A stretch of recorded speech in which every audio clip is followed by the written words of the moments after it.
Okay, तो देखो, हम लोगों ने लास्ट क्लास में ये देख लिया था कि एक वैलिड ऑफर के लिए क्या क्या कंडीशन या क्या क्या एसेंशियल्स हैं, क्या क्या रिक्वायरमेंट है, तब जाकर एक ऑफर वैलिड ऑफर बनेगा।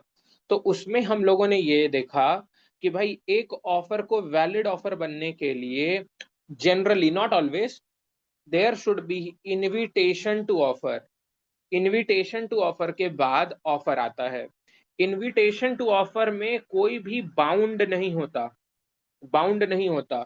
लेकिन ऑफर अगर आपने दिया है तब आप बाउंड हो उस ऑफर को पूरा करने के लिए, ठीक है, अगर सामने वाले ने एक्सेप्टेंस दे दी तो। ठीक है। अब इसके ऊपर मैंने केस लॉ बताया था आपको कि हैरिस वर्सेस निकर्सन के केस में यही हुआ था कि एक पेंटिंग का ऑक्शन लगा हुआ था, बहुत सारे लोग आए थे जिसमें से एक था निकर्सन। ठीक, तो पेंटिंग एक दूसरे इंसान को सेल हुई। तो निकर्सन ने केस फाइल किया था कि भाई मैं इतने दूर से आया हूं तो मेरे को पेंटिंग नहीं मिला, मेरे आने जाने का खर्चा मुझे चाहिए वापस। तो कोर्ट ने बताया कि भाई ये जो ऑक्शन में आए हो ना, वो ऑफर नहीं था कि तुम एक्सेप्टेंस देने आए हो, वो इनविटेशन था। ठीक है, इनविटेशन टू ऑफर था। और तुम्हारा आकर बाई करने के लिए बोलना ऑफर है, जिसको हैरिस ने एक्सेप्टेंस नहीं दी। इसलिए तुम्हारे और हैरिस के बीच कोई भी कॉन्ट्रैक्ट, यानी ऑफर एक्सेप्टेंस नहीं तो प्रॉमिस नहीं तो आगे का एग्रीमेंट या कॉन्ट्रैक्ट नहीं है। ठीक है। अब बहुत सारे ऐसे एग्जाम्पल हमने लिए थे इनविटेशन टू ऑफर के लिए। ठीक है। इसी तरीके से दूसरा एक कंडीशन था कि ऑफर जो है वो ऑफरी को कम्युनिकेट होना चाहिए। यानी कि ऑफरी को नॉलेज होना चाहिए। जब वो ऑफर दिया गया तो उसको पता होना चाहिए कि ऐसा कोई ऑफर एग्जिस्ट करता है। इसके लिए हमने केस लॉ देखा था, लालमन शुक्ला वर्सेस गौरी दत्त, जिसमें गौरी दत्त का नेफ्यू गुम जाता है। तो वो अपने नौकर लालमन को बोलते हैं जाओ उसको खोज के लाओ। वो खोजने बाहर चला जाता है। जब वो आउट ऑफ द टाउन चला जाता है खोजते खोजते, उसके बाद ये एक रिवॉर्ड अनाउंस करते हैं कि भाई मैं 501 रुपए उसे दूंगा जो खोज कर लाएगा। कुछ टाइम या कुछ दिन बाद लालमन खोज कर ले आता है नेफ्यू को। और उनको उनका नेफ्यू हैंडओवर करने के बाद जब वो जाता है तो गांव वाले उसको बताते हैं कि अरे लालमन, तुम्हें तो 501 रुपए मिले होंगे। तो वो बोला ये कौन से 501 रुपए की बात कर रहे हो। तो वो बोला कि भाई गौरी दत्त ने बोला था कि जो उनके नेफ्यू को खोज के लाएगा उसको 501 रुपए मिलेंगे, तो तुम्हें नहीं मिले क्या। तो ये उसके बाद जाकर बोलता है गौरी दत्त से कि सर मेरा ये 501 रुपए का इनाम दे दीजिए। तो वो बोला कैसे 501 रुपए। तो उसने बोला आपने तो ऑफर निकाला था। तो गौरी दत्त ने कहा कि भाई उस ऑफर को जब मैंने निकाला तब तो तुम टाउन में ही नहीं थे। तो जब वो ऑफर का नॉलेज ही नहीं था तो तुम्हारा खोजना ना खोजना एक्सेप्टेंस नहीं माना जा सकता। क्योंकि जब ऑफर का पता ही नहीं है तो तुम एक्सेप्टेंस दे ही नहीं सकते। हेंस हमारे बीच कोई प्रॉमिस हुआ ही नहीं है, तो तुम हमारे मतलब इस 501 रुपए का हकदार नहीं हो। ठीक है। तो इस तरीके से लालमन शुक्ला और गौरी दत्त में गौरी दत्त जीत जाता है, क्योंकि कोर्ट का भी ये कहना था कि भाई ऑफर की कम्युनिकेशन जब ऑफरी के पास थी ही नहीं तो फिर उनके बीच कोई प्रॉमिस होगा ही नहीं। नेक्स्ट है, ऑफर को जब भी आप बताओ तो ऑफर का टर्म्स एंड कंडीशन डेफिनिट और सर्टेन होना चाहिए, वेग नहीं होना चाहिए। ठीक है। टर्म्स एंड कंडीशन क्लियर होना चाहिए, एग्जैक्ट होना चाहिए। जैसे इसमें बोला था कि भाई मुझे एक घर बना के दो, घर का डेकोरेशन हैंडसम डेकोरेशन होना चाहिए। तो ये हैंडसम वर्ड सबके लिए अलग अलग हो सकता है। ठीक। 100 लीटर ऑफ ऑयल, ऑयल कोई भी ऑयल हो सकता है। तो यहाँ पर क्योंकि ये एग्जैक्ट नहीं पता है, प्रेसाइसली नहीं पता है कि भाई ऑयल कौन सा या ये हैंडसम वर्ड का एक्चुअल मीनिंग क्या है, इसलिए ये एक वैलिड ऑफर नहीं है। फिर देखा था हमने कि ऑफर में हमेशा एक लीगल रिलेशनशिप क्रिएट करने की कैपेबिलिटी होनी चाहिए। यानी कोई भी सोशल इन्वेस्ट इनविटेशन अगर दिया जाता है तो उसमें सामने वाले का कोई इंटेंशन नहीं रहता। इसमें क्या है कि भाई यहाँ पर मान लो एक इंसान ने अपने बर्थडे के लिए दूसरे इंसान को इनवाइट किया, इनविटेशन कार्ड दिया। सामने वाला बड़ा दूर से उसके वेन्यू तक पहुंचा, वेन्यू पर गया तो वहां कोई इंसान अवेलेबल ही नहीं था। तो क्या वो इंडियन कॉन्ट्रैक्ट एक्ट में केस कर सकता है? तो आप बोलोगे नहीं, क्योंकि ये कार्ड देते वक्त या ये कार्ड लेते वक्त इन दोनों का आपस में ये इंटेंशन नहीं था कि अगर वो बर्थडे में नहीं आया तो हम एक दूसरे पे केस करेंगे। ऐसा कोई इंटेंशन नहीं था। इसलिए ये ऑफर में लीगल रिलेशनशिप क्रिएट करने का पावर नहीं था। हेंस ऐसा सोशल इनविटेशन जिसमें लीगल रिलेशनशिप क्रिएट करने का पावर ही नहीं है, वो एक वैलिड ऑफर नहीं बन सकता। ऑफर को हम एक्सप्रेस करके भी बता सकते हैं, इम्प्लाइड भी होता है। एक्सप्रेस यानी ओरल भी या रिटर्न भी, और इम्प्लाइड मतलब बाई कंडक्ट, जिसमें एग्जांपल दिया था कि जैसे हम बस स्टैंड पे खड़े रहते हैं, बस आती है, हम चढ़े जाते हैं, 10 रुपए उसको दिया और अपने स्टेशन पर जाकर उतर जाते हैं। तो हमारे बीच ना बात हुई और ना कुछ रिटर्न हुआ।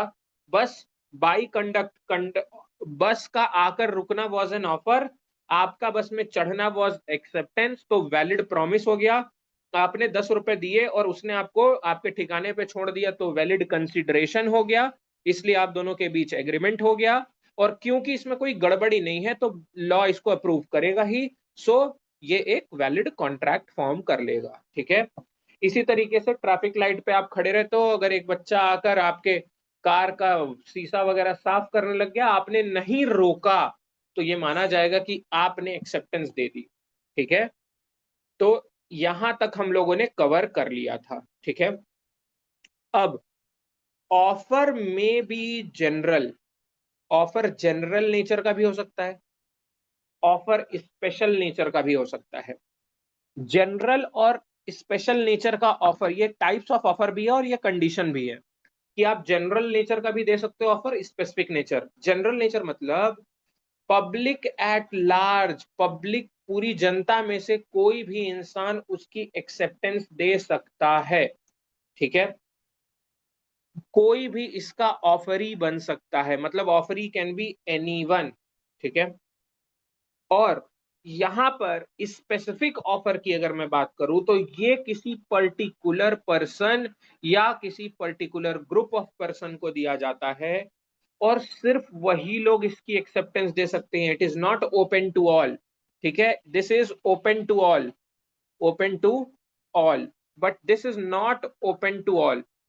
इस इसकी एक्सेप्टेंस कोई भी नहीं दे सकता। ठीक है। जैसे मैं अगर मान लो लेट सपोज कि कुणाल से मैं बोलूं कि कुणाल तुम आना, तुमको मैं 10,000 डिस्काउंट कर दूंगा, तो ये मेरे और कुणाल के बीच की बात है।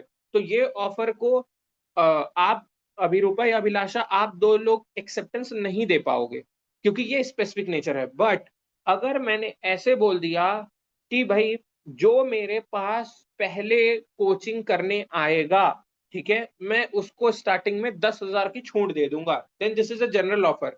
Any one can come and avail that 10,000 का डिस्काउंट। तो general versus specific. General offer के लिए एक बड़ा अच्छा सा केस लॉ हुआ था, और ये वेरी इंपॉर्टेंट केस लॉ है, एग्जाम में बहुत बार आया। इस केस लॉ का नाम है Carlill versus carbolic smoke ball company. Carlill versus carbolic smoke ball company. अब ये क्या होता है, बहुत ध्यान सुनना। आप लोगों ने ये देखा होगा कि एक ये जैसे सर्दी वगैरह हम लोगों को होता है, तो हम लोग क्या करते हैं कि स्टीम लेते हैं। तो उसी तरीके का एक स्मोक बॉल कंपनी था। ये स्मोक बॉल कंपनी, ठीक है, कार्बोलिक स्मोक बॉल कंपनी इसका नाम था। इसने ना एक ऑफर अनाउंस किया, और उसने बोला कि अगर आप मेरे ये स्मोक बॉल को कंज्यूम करते हो, मतलब यूज करते हो, तो मैं गारंटी लेता हूं कि आपको इन्फ्लुएंजा वायरस हो ही नहीं सकता। ठीक है। आपको इन्फ्लुएंजा हो ही नहीं सकता।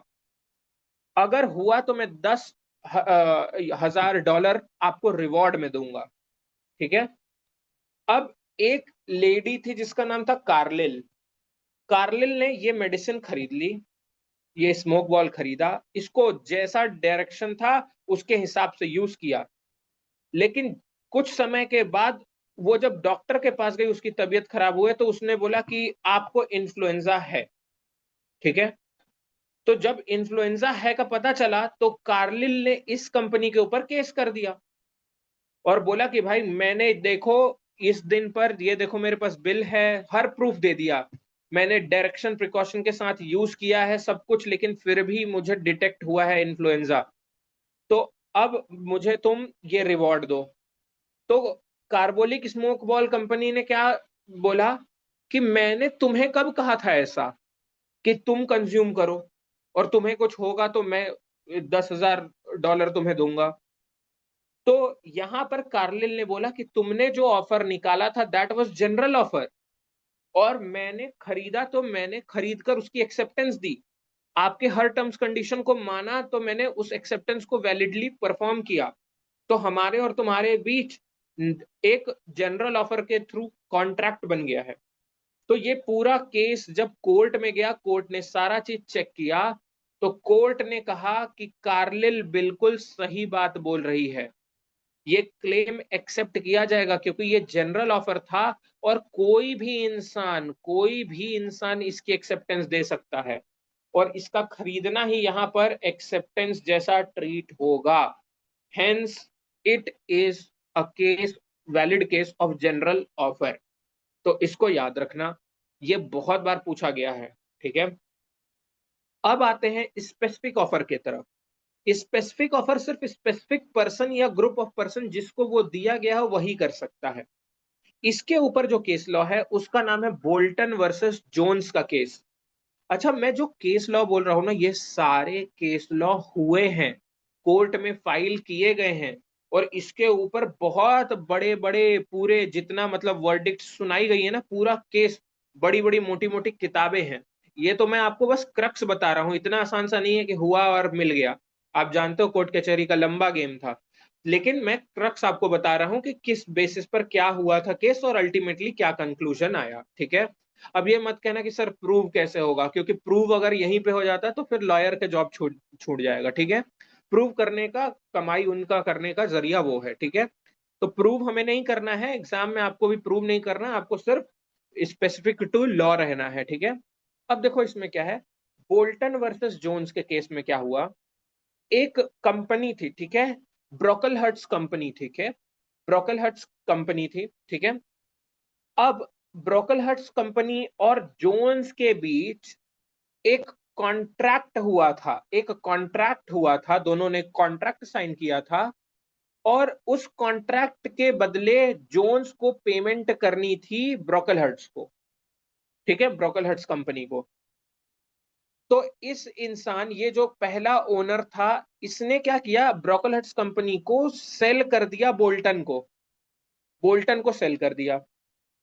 अब बोल्टन ने जोन्स से पैसा मांगा, तो जोन्स ने बोला भाई कि मैं तुम्हें पे नहीं करूंगा because I am not liable to pay you, तुम्हारे साथ मेरा कॉन्ट्रैक्ट हुआ ही नहीं है, और इस कॉन्ट्रैक्ट में नाम बहुत स्पेसिफिकली ब्रोकलहर्ट्स का लिखा हुआ है। तो ये स्पेसिफिक नेचर का कॉन्ट्रैक्ट है ना कि जनरल नेचर का, कि कोई भी इसकी एक्सेप्टेंस दे दे।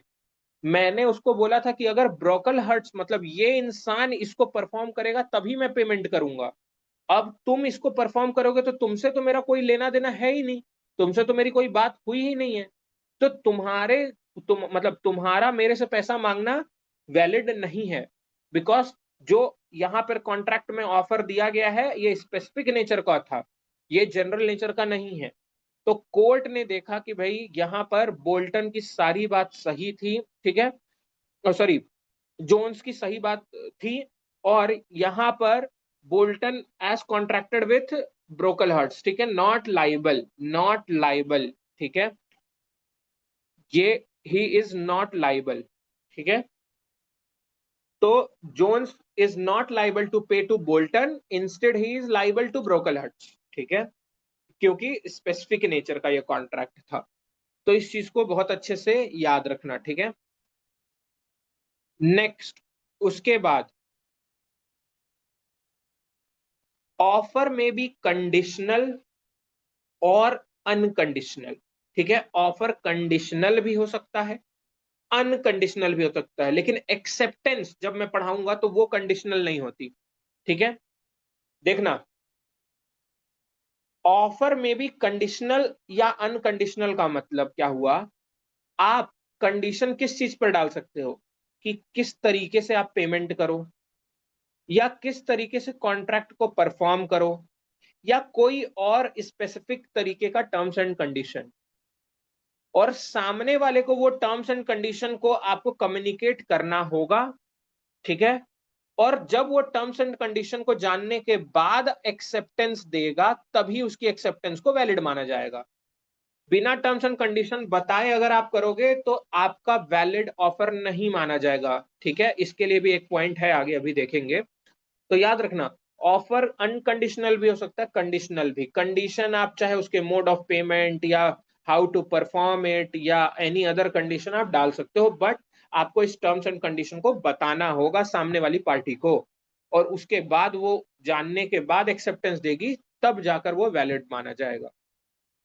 नेक्स्ट इसके अंदर में है, offer can't contain any terms and condition non compliance of which result in acceptance.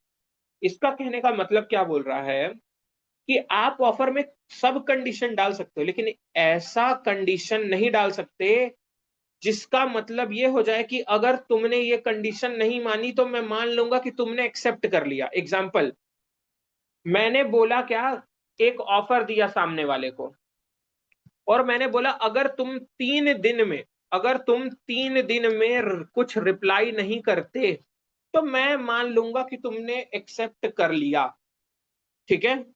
तो ये वो 90s की मूवी वाला जो सीन होता है ना, ये वही है कि अगर तुमने 3 दिन में, एक दिन में, रात तक, दिन तक अगर मुझे ये बात नहीं बताया तो मैं समझ लूंगा कि तुम्हारी हाँ है।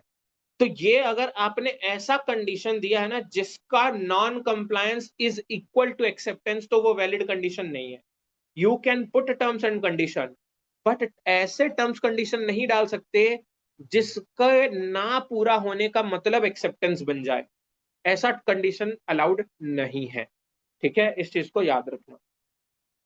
नेक्स्ट है, offer must be made with a view to obtain assent या एक्सेप्टेंस फ्रॉम अदर पार्टी, यानी ऑफरी। अब इसका मतलब समझते हैं, देखो, ऑफर जब हम सामने वाले पार्टी ऑफरी को दे रहे हैं ना, तो हमारे को ना उसको बताते वक्त हमारा व्यू या हमारा ओपिनियन होना चाहिए, या हमारा पर्पस होना चाहिए कि सामने वाले से हमें उसकी एक्सेप्टेंस लेनी है। ये हमारा व्यू होना चाहिए। इसमें एक बड़ा अच्छा सा मैं आपको क्वेश्चन वो लॉजिक बताता हूं, ध्यान सुनना। मान लो यहां पर 3 दोस्त बैठे बैठे हैं, ठीक है।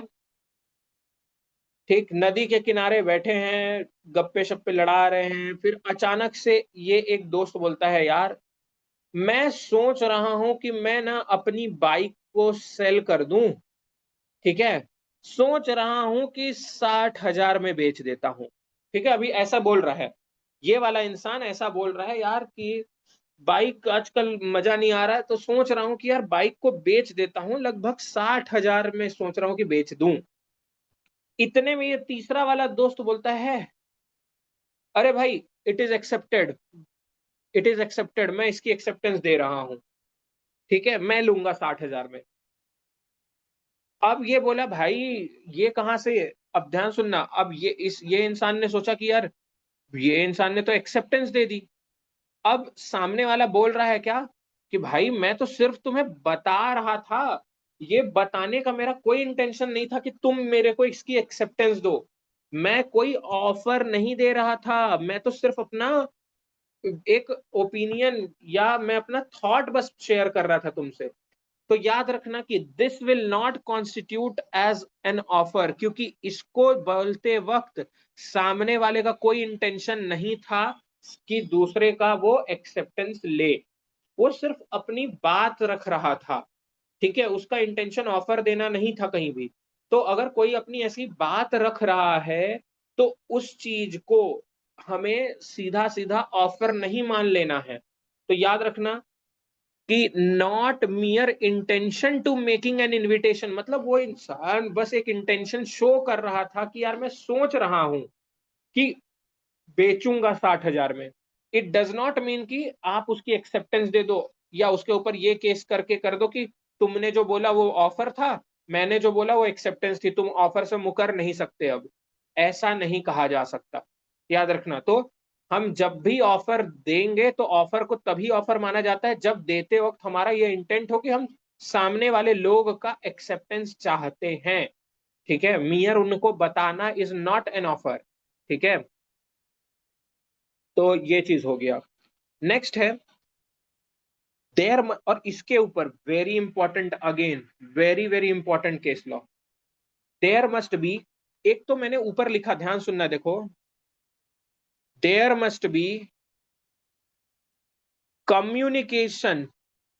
ठीक है, मतलब सामने वाले को नॉलेज में आना चाहिए, ऑफरी को पता होना चाहिए। अब मैं बोल रहा हूं there must be proper communication as well. Proper communication किस चीज का? Of terms and condition. तो देखो, टर्म्स एंड कंडीशन हो सकता है, बट ऐसा टर्म्स एंड कंडीशन नहीं हो सकता।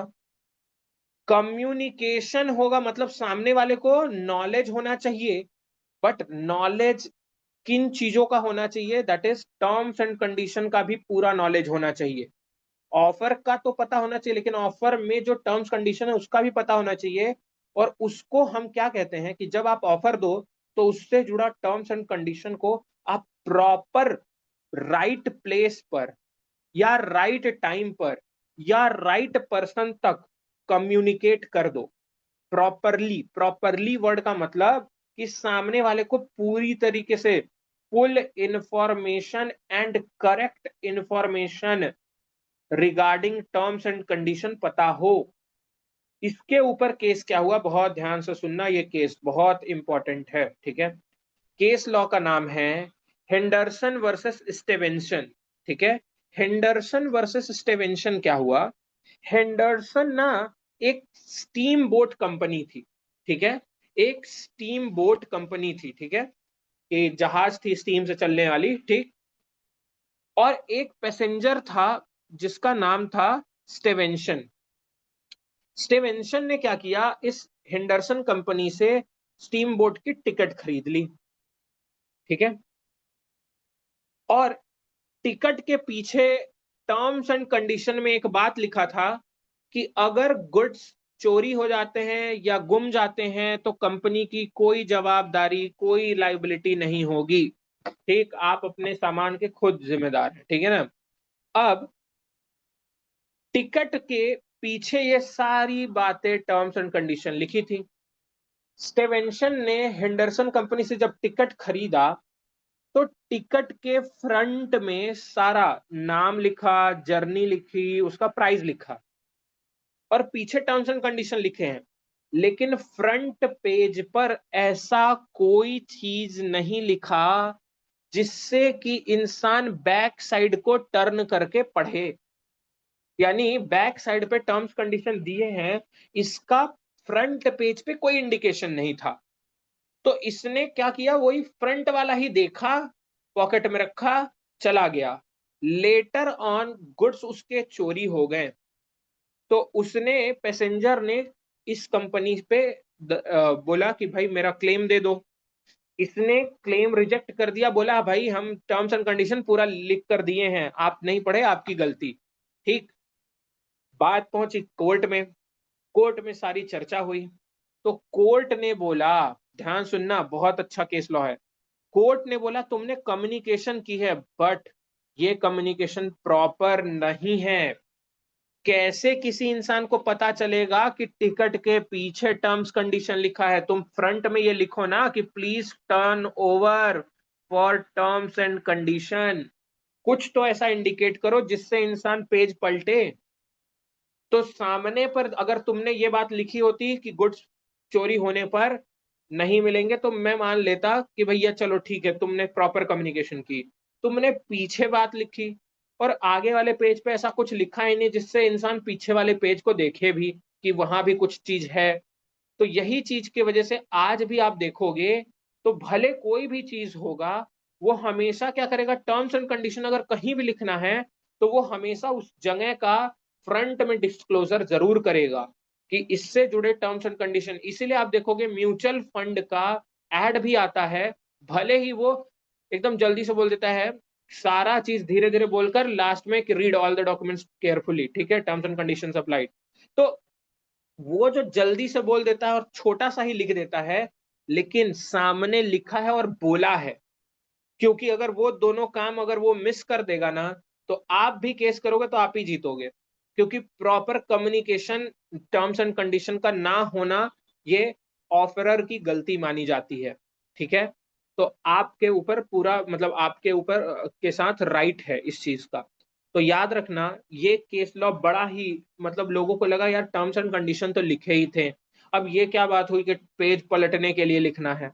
But law is law, law ने बहुत अच्छे से बोला है कि प्रॉपर कम्युनिकेशन होना चाहिए, कोई भी इंसान को सपना नहीं आएगा कि पीछे पेज पलटे, वो पीछे पेज पलटाना है तो आपको आगे में ऐसा कुछ लिखो जिससे वो दूसरे साइड टर्न करके देखे, पढ़े, ठीक है। तो ये केस में अगेन जीता कौन, स्टेवेंशन, तो उसको उसके लगेज का पैसा मिला, ठीक है। तो इस चीज को आप याद रखोगे, ये केस लॉ बहुत इंपॉर्टेंट केस लॉ है, ठीक है। इसको हर बच्चा लास्ट में आकर बोल देता है कि टर्म्स कंडीशन लिखे थे तो कम्युनिकेशन हो गया, और यहाँ पे वो गलत कंक्लूजन दे देता है, बट आपको पता होना चाहिए, बहुत अच्छे से दिमाग में होना चाहिए। अब आगे चलते हैं। An answer to someone's question is not an offer. बहुत ध्यान सुनना, इसके ऊपर भी केस हुआ था। किसी भी इंसान के क्वेश्चन का एक आंसर बस दिया आपने, आपने इसके क्वेश्चन का आंसर दिया बस, ठीक है, तो आंसर देना इज नॉट एन ऑफर, ठीक है। अब हुआ क्या इसमें, केस लॉ का नाम है हार्वे वर्सेस फेसी, ठीक है। तो हार्वे वर्सेस फेसी में क्या हुआ, हार्वे ने फेसी को एक टेलीग्राम लिखा, पहले चिट्ठी चलती थी तो चिट्ठी लिखा कि मैं तुम्हारा एक, अच्छा इसका ना बच्चे लोग थोड़ा गड़बड़ ले लेते हैं, Bumper Hall Pen, Bumper Hall Pen और कुछ नहीं था, ये याद रखना एक प्लॉट था, ठीक है, एक marriage hall kind of plot था ये, ठीक है, एक प्लॉट था जो कि ये फेसी ओन करता था। तो हार्वे ने लिखा कि मैं तुम्हारा ये बम्पर हॉल खरीदना चाहता हूं, ठीक है, और उसने दो क्वेश्चन इस टेलीग्राम के अंदर लिख के भेजे, will you sell the Bumper Hall Pen, what's the lowest cash price, मतलब उसका कम से कम कितना दाम होगा, ठीक है। पेसी ने अगला टेलीग्राम में एक आंसर लिख के भेजा, ठीक, इसका कोई आंसर नहीं दिया, इसका आंसर लिखते हुए बोला 900 पाउंड्स, ठीक है, is the lowest price, 900 pound is the lowest cash price। Harvey का नेक्स्ट टेलीग्राम आता है, ठीक है, कि भाई मैं खरीदना चाहता हूं, एक और खत आ गया कि मैं खरीदना चाहता हूं। फेसी बोलता भैया मैं बेचना लेकिन नहीं चाहता, मैं बेचना नहीं चाहता। हार्वे ने केस कर दिया कि भाई तुमने 900 ये जो बोला, this was an offer and I give the acceptance, now there is a promise, you can not break it. पेशी बोला भाई मैंने कब बोल दिया, मैंने कब ऑफर दे दिया। तो हार्वे ने जब केस फाइल किया, तो हार्वे ने कोर्ट के सामने यही बात रखा कि आप देखिए मेरे पास तो रिटर्न प्रूफ है कि इसने टेलीग्राम में ये रिप्लाई करके दिया है। कोर्ट ने पूरी बातों को देखा, समझा, और कोर्ट ने बोला कि अरे भाई इसने तुम्हारे क्वेश्चन का रिप्लाई दिया, इसने कहाँ बोला है कि 900 pound is the lowest price which I offer you, या which I at what I want to sell. इसने ऐसा कहाँ इंटेंट दिखाया कि ये तुमको बेचना चाहता है या किसी को बेचना चाहता है, ये तो तुमने एक टेलीग्राम लिखा जिसका उसने बस रिप्लाई दिया। तो this is mere reply to your given question, it is not an offer. Hence जब ऑफर ही नहीं है तो उसकी एक्सेप्टेंस नहीं दे सकते, ठीक है। और एक्सेप्टेंस नहीं दिया तो कोई प्रॉमिस नहीं, कोई एग्रीमेंट नहीं, कोई कॉन्ट्रैक्ट नहीं, तो भैया आप केस नहीं कर सकते, this is not the valid case. तो यहाँ पर बेचारा फेसी बच गया, ठीक है, वो सही सलामत, और हार्वे को नहीं मिला, खरीदने को मौका नहीं मिला, ठीक है। तो किसी के क्वेश्चन का मियर रिप्लाई दे देना, आंसर दे देना, ऑफर मतलब ये वैलिड ऑफर नहीं बन जाता, ठीक है। नेक्स्ट है 12th वाला, offer must not thrust. Thrust बोले तो यहाँ पर थ्रस्ट वर्ड का मतलब मैंने लिख दिया है, must not impose burden of acceptance on offeree. मतलब ऑफर में कोई ऐसी चीज या कोई ऐसी बात नहीं होनी चाहिए जो सामने वाले को एक्सेप्टेंस देने के लिए मजबूर करे, ठीक है। ये इसी से को रिलेटेड पॉइंट है, ठीक है। इससे, ये वाले पॉइंट से को रिलेटेड पॉइंट है, ठीक है। 8th point and 12th point, इसको सब पॉइंट मानना ना, let it be 8A not 12, ठीक है। 8A, offer must not thrust या impose burden of acceptance on offeree. मतलब ऑफरी के ऊपर आप ऐसा कोई ऑफर नहीं फेंक सकते, नहीं दे सकते जिससे वो मजबूर हो जाए एक्सेप्टेंस देने के लिए, ठीक है। अगर वो मजबूर हो रहा है यानी एक्सेप्टेंस उसकी मजबूरी में आएगी, तब वो ऑफर को वैलिड ऑफर नहीं माना जाएगा। जैसे मैंने वही एग्जांपल आपको दिया था कि भैया तुम 3 दिन में रिप्लाई नहीं करते तो मैं मान लूंगा कि तुमने एक्सेप्ट कर लिया। अरे भाई उसको एक्सेप्टेंस का मौका तो दो, ठीक है। ऐसे कैसे मान लोगे? तो वही चीज के लिए यहाँ पर ये बोला है कि एक्सेप्टेंस के लिए बर्डन ना बन जाए, ठीक है, उसको बाउंड ना करे टू एक्सेप्ट, ठीक है, किसी भी तरीके से। तो ये हो गए हमारे टोटल 11 बोल लो या 12 पॉइंट्स जो एक ऑफर को वैलिड ऑफर में कन्वर्ट कर देते हैं, ठीक है। यहां तक में किसी को कोई डाउट है, कुछ पूछना है तो एक बार जरूर बोलो।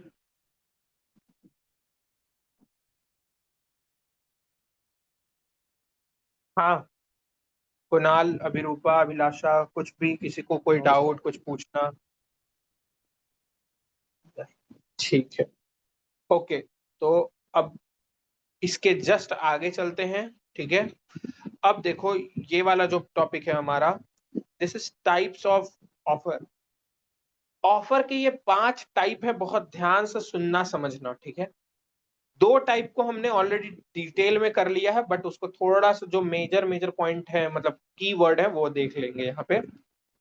तो जनरल ऑफर, जनरल ऑफर में ऑफरी कोई भी हो सकता है, offeree can be anyone, offeree can be anyone, ठीक है, इस बात को याद रखना।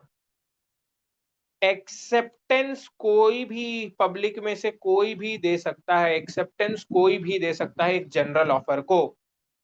और वेरी इंपॉर्टेंट बात है जो इसकी, देखो वेरी इंपॉर्टेंट वाली, एक्सेप्टेंस को कम्युनिकेट करना जरूरी ही नहीं है।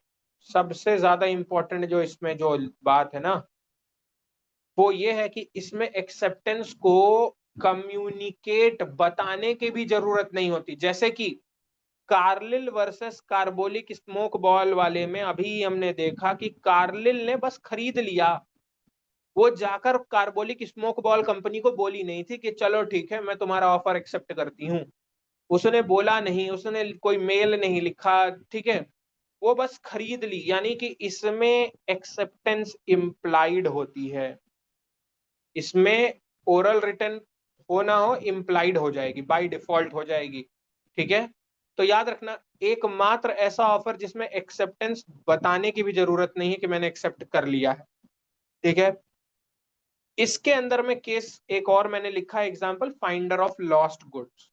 फाइंडर ऑफ लॉस्ट गुड्स के अंदर में ही ये बाय डिफॉल्ट होता है कि भैया कोई किसी का सामान पाया है, तो सामने वाला इंसान उसको दूसरे जिसका है वो, जिसको बिलोंग करता है उसको लौटाएगा, और सामने वाला उसको रिसीव करेगा, ठीक है, तो वो एक्सेप्ट करेगा, ठीक है।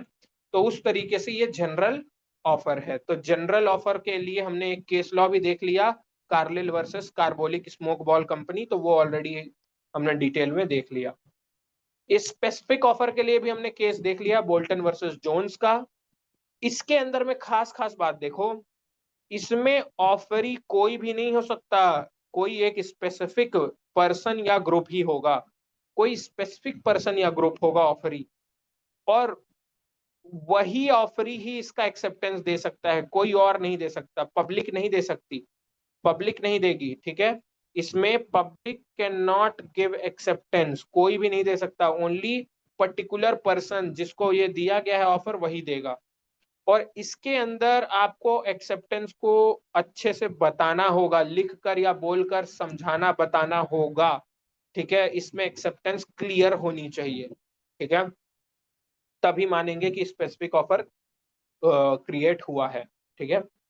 नेक्स्ट है स्टैंडिंग, कंटिन्यूइंग या ओपन ऑफर, तीनों इसी के नाम है, चाहे इसको स्टैंडिंग ऑफर कह लो, चाहे कंटिन्यूइंग ऑफर कह लो, चाहे ओपन ऑफर कह लो, ठीक है। स्टैंडिंग, कंटिन्यूइंग या ओपन ऑफर की खास बात याद रखना, देखो ये जो ऑफर है ना, ये कुछ स्पेसिफिक टाइम के लिए ही वैलिड रहता है, टाइम खत्म ऑफर खत्म, ठीक है। और आप एक्सेप्टेंस दे सकते हो लेकिन उसी टाइम के अंदर, मतलब any one can give but with in time frame, ठीक है, विद इन टाइम, जो उसको टाइम लिमिट दी गई है वही। तो इसकी वैलिडिटी टाइम बेस्ड वैलिडिटी होती है, इसकी वैलिडिटी टाइम बेस्ड होती है। जैसे कि एग्जांपल का, ठीक है, Amazon या फ्लिपकार्ट पे आता है ना end of the day sale, ठीक है, जिसमें वो काउंट डाउन रहता है, जैसे ही वो काउंट डाउन खत्म होगा वो ऑफर खत्म, उसके बाद कोई उसकी एक्सेप्टेंस नहीं दे सकता। तो याद रखना ये जो सेल वगैरह या लिमिटेड पीरियड ऑफर होते हैं ना, सेल या लिमिटेड टाइम ऑफर, वो सब स्टैंडिंग, कंटिन्यूइंग या ओपन ऑफर होता है, यानी कोई भी एक्सेप्टेंस दे सकता है लेकिन विद इन दैट टाइम ही दे सकता है, उसके बाद देगा तो उस एक्सेप्टेंस का कोई मतलब नहीं है, ठीक है, कोई वैलिडिटी नहीं है। नेक्स्ट है क्रॉस ऑफर। ध्यान सुनना ना, बच्चे 99% यहां तक में गड़बड़ नहीं करते, इन दोनों में गड़बड़ होती है बच्चों की, cross offer versus counter offer. Cross offer word का मतलब है, ध्यान सुनना, ये ना बड़ा हाइपोथेटिकल यानी बहुत रेयर होने का केस है।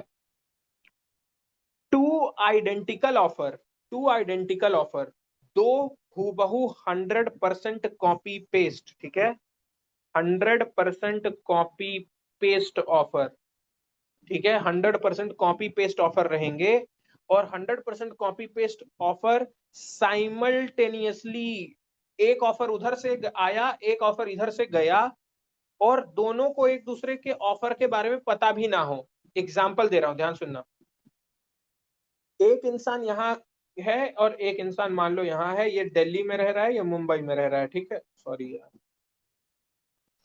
हाँ, एक दिल्ली में रह रहा है और एक मुंबई में रह रहा है।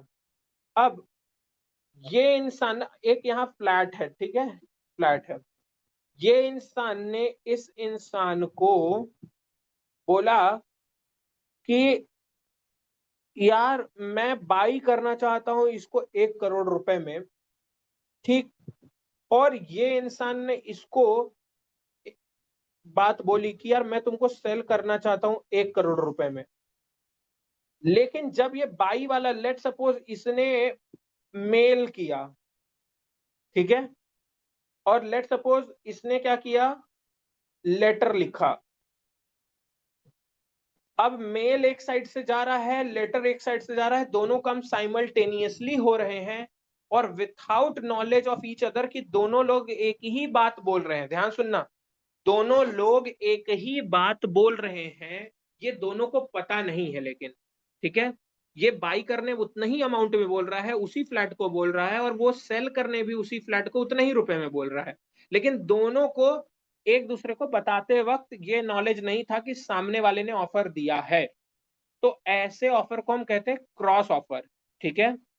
लेकिन एक खास बात जो एग्जाम में इसमें पूछी जाती है कि यार देखो ये बोल रहा था मैं 1 करोड़ में खरीदना चाहता हूँ, ये इसको लिखा मैं 1 करोड़ में बेचना चाहता हूँ, दोनों को ये बस पता नहीं था, तो क्या ये बाई करना चाह रहा है, ये सेल भी करना चाह रहा है, तो क्या ये ऑफर और ये ऑफर मिलाकर एक प्रॉमिस बन सकता है? तो आप बोलोगे नहीं, क्योंकि मैंने आपको शुरू में ही सिखाया, ऑफर में एक्सेप्टेंस जुड़ती है तो प्रॉमिस बनता है, ऑफर में एक और ऑफर जुड़ने से प्रॉमिस नहीं बनता, ऑफर में एक और ऑफर जुड़ जाए तो उससे प्रॉमिस नहीं बनता, ऑफर पे एक्सेप्टेंस होनी चाहिए।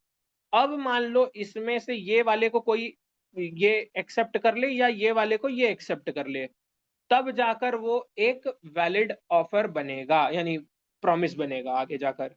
तो याद रखना, there are two identical offer, made by both the parties simultaneously but without knowledge. इस बात का होना बहुत मैंडेटरी है, याद रखना। Without knowledge of each other, अगर दूसरे को एक दूसरे का नॉलेज है ना तो वो क्रॉस ऑफर नहीं बन सकता, ठीक है, फिर वो क्रॉस ऑफर नहीं बनेगा। तो याद रखना, एग्जाम में ये पॉइंट बहुत पूछा जाता है कि क्या दो सेम ऑफर हैं तो हम उसको एक्सेप्टेंस मानकर प्रॉमिस बन जाएगा क्या? आप बोलोगे बिल्कुल नहीं, क्योंकि two offer set of offer can not make promise, offer plus acceptance will make promise, ठीक है। तो ये याद रखना, this is merely coincidence offer, ऐसा जल्दी नहीं होता, रेयरेस्ट ऑफ रेयर है, ठीक है। नेक्स्ट है काउंटर ऑफर। कई लोग इसको ना कंडीशनल एक्सेप्टेंस भी बोल देते हैं, आगे अभी एक्सेप्टेंस का जब टॉपिक शुरू करेंगे तब पढ़ोगे। तो इसको याद रखना, काउंटर ऑफर को कई लोग कंडीशनल एक्सेप्टेंस भी बोल देते हैं। काउंटर ऑफर वर्ड का मतलब समझो, इसका यूज होता है नेगोशिएशन एंड बार्गेनिंग में। नेगोशिएशन एंड बार्गेनिंग में तो इसका मतलब क्या होगा कि मान लो एक इंसान एक सामान खरीदना चाहता है और वो बोल रहा है कि मैं इस सामान का तुम्हें 100 रुपीज दूंगा। सामने वाला जैसे ही बोला नहीं यार मैं इसका कम बहुत दूंगा तो 90 रुपए दूंगा। याद रखना, नेगोशिएशन और बार्गेनिंग के अंदर में न्यू टर्म्स एंड कंडीशन, यानी प्राइस ही वो न्यू टर्म्स हो गया। न्यू प्राइस या न्यू कोई टर्म्स एंड कंडीशंस प्रपोज हो जाती हैं, तो जैसे ही नया टर्म्स कंडीशन आया ना, prior offer gets automatically ended. जैसे ही 100 से 90 की बात हुई, 100 वाले ऑफर का कोई महत्व नहीं रह गया, कोई इंपॉर्टेंस नहीं रह गई। अब 90 से बात होगी, फिर सामने वाले सेलर ने बोला यार कितना भी करेंगे 98 के नीचे तो नहीं जाएंगे। तो इसने क्या किया, जैसे ये 98 बोला, ये 90 कैंसल। सामने वाला बोला, यार कितना भी जाएंगे 92 के ऊपर नहीं देंगे। जैसे ही 92 बोला, 98 कैंसल। और फाइनल जाकर जहां पर ये लेट सपोज 95 पर आकर मीट होते हैं दोनों लोग, यहां पर नेगोशिएशन का फाइनल होता है। तो ये जो फाइनल वाला रहेगा, इसके साथ आगे एक्सेप्टेंस जुड़ेगी और वैलिड प्रॉमिस बनेगा और कॉन्ट्रैक्ट उसके बेसिस पर बनेगा। तो याद रखना, हर बार एक नया ऑफर प्रपोज किया जाएगा, जैसे ही नया ऑफर आएगा पुराने ऑटोमेटिकली कैंसिल हो जाएंगे, और जो फाइनल पर जिस पे नेगोशिएशन एंड होगा वो एक वैलिड ऑफर कहलाएगा, और उस पे एक्सेप्टेंस जुड़ेगी और वो आगे चल के प्रॉमिस बनेगा, एग्रीमेंट बनेगा और उससे जाकर कॉन्ट्रैक्ट होंगे, ठीक है। तो इस तरीके से हमारा पूरा ये चैप्टर है, यानी ये टॉपिक हमारा टाइप्स ऑफ ऑफर यहाँ पे खत्म होता है। नेक्स्ट क्लास से हम लोग जो टॉपिक चालू करेंगे वो है एक्सेप्टेंस का। याद रखना, एक एक चीज को बहुत ज्यादा डिटेल में हम करने वाले हैं, बहुत ज्यादा डिटेल में, कुछ भी चीज छूटी नहीं रहनी चाहिए। और एक बात याद रखना, आपको लॉ में हर बार ये लगेगा कि यार अभी ही तो ये कॉन्ट्रैक्ट में भी तो यही वाला पढ़ा था, ठीक है। फिर लगेगा यार ऑफर में भी यही पढ़ रहे हैं, एक्सेप्टेंस में भी यही पढ़ रहे हैं, कंसिडरेशन में भी कुछ पॉइंट लगेंगे यही पढ़ रहे हैं। लेकिन याद रखना बेटा, सब एक दूसरे से जुड़े हुए हैं, हर एक स्टेप पे चीजें चेक होती हैं। हर एक कंडीशन जब मीट होगा तब वो नेक्स्ट स्टेप पे जाएगा, नेक्स्ट स्टेप पे भी उससे जुड़े सारे कंडीशन को चेक करेंगे, फिर वो नेक्स्ट जाएगा, जब वो सारे लेयर को क्रॉस करेगा तब वो एक वैलिड कॉन्ट्रैक्ट बनेगा, ठीक है। तो सारे लेयर्स पे अपने अपने कंडीशन, ट्रेड्स, एसेंशियल या फीचर्स हैं। ऑफर के भी हैं अपने, ठीक है, प्रॉमिस के भी हैं अपने, एक्सेप्टेंस के भी हैं अपने, कंसिडरेशन के भी हैं अपने, एग्रीमेंट के भी हैं, ठीक है। उसी तरीके से हमारे कॉन्ट्रैक्ट के हमने ऑलरेडी पढ़ ही रखे हैं, ठीक है। तब ये सारे कंडीशन फुलफिल होने के बाद हमारा कॉन्ट्रैक्ट बन जाएगा, ठीक है। तो आज के लिए हम इतना ही करेंगे, बाकी नेक्स्ट क्लास में हम इसके आगे का टॉपिक कैरी आउट करेंगे, ठीक है। किसी को इतने में कोई भी डाउट हो तो आप पूछ सकते हो।